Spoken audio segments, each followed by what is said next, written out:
Hey, good to see you again. This is a short video showing my entry into the RT Thread Embedded GUI contest.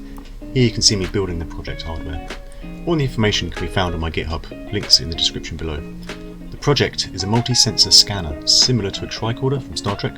Unfortunately, the RT Thread Studio Arduino compatibility layer isn't working, so I've been unable to interface with the sensors. However, the project is now finished and I'm very eager to continue with the COM badge development.